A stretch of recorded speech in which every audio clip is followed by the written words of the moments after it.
আমি কি করবো বলতো, আমার প্রচন্ড খিদে পেয়ে গেছে, আমি উঠতে পারছি না। মেজদা ভাই বললো আসবে নাকি, সব কাজ বাজা আছে ওরা। ওরে ওরে, যা যা কাজ থাকুক, আমার কাজ শুধু ভোজন ও বেগুন ভাজা।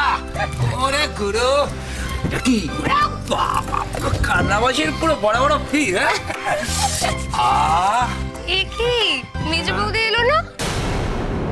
ওর পেটে ব্যথা করছে, ও রাতে কিছু খাবে। সে কি পেটে ব্যথা করছে কেন? পেটের আর দোষ কি জবা? কেউ যদি সব সময় খায় তার তো পেটে ব্যথা করবেই। মানে হজম শক্তি একটা লিমিট আছে তো, মাঝে মাঝে লিভার, ইন্টেস্টাইন, স্টমাক এটা বিদ্রোহ করবে, কিছু করার নেই। পালক এই সুযোগে গরমের ঘরে ঢুকে আসল কাজটা সারতে পারলে হয়।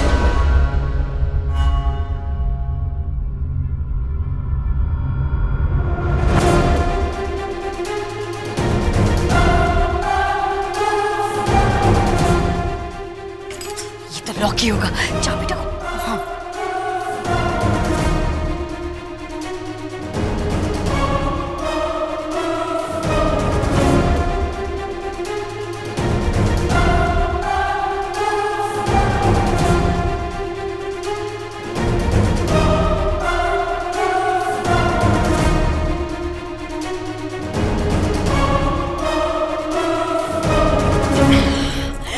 টান টান।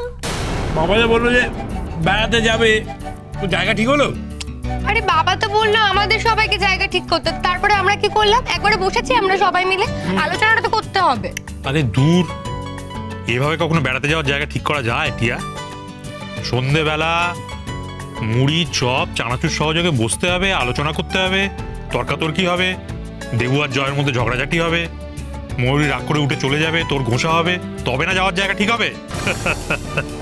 আর বেরানো আগে 50 লাখ টাকার দেনার দায় মেটাই, তারপরে ওইসব নিয়ে ভাববো।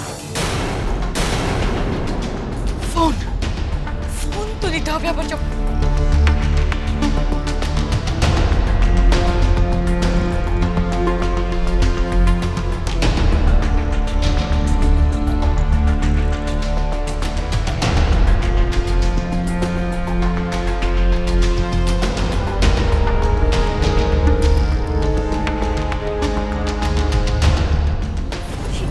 ওই জবাটা নিজেও গেছে, ফোনটাকে ওটাকে করে গুজে নিয়ে গেছে। এখন কি হবে? সির্ফ টাকাই পেলাম, ফোন পেলাম না। পালকটা এখনো আসছে না কেন? টাকাটা এখনো হাতানো হলো না নাকি? ওদিকে ভিডিওটাও ডিলিট করতে পারলো কিনা কে জানে। ধুর বাবা, কিচ্ছু বুঝতে পারছি না, আসছে না কেন এখনো? কি তুমি তখন থেকে চুপ করে বসে আছো? ভালো কোনো জায়গা সাজেস্ট করো না। জায়গা? কিসের জায়গা?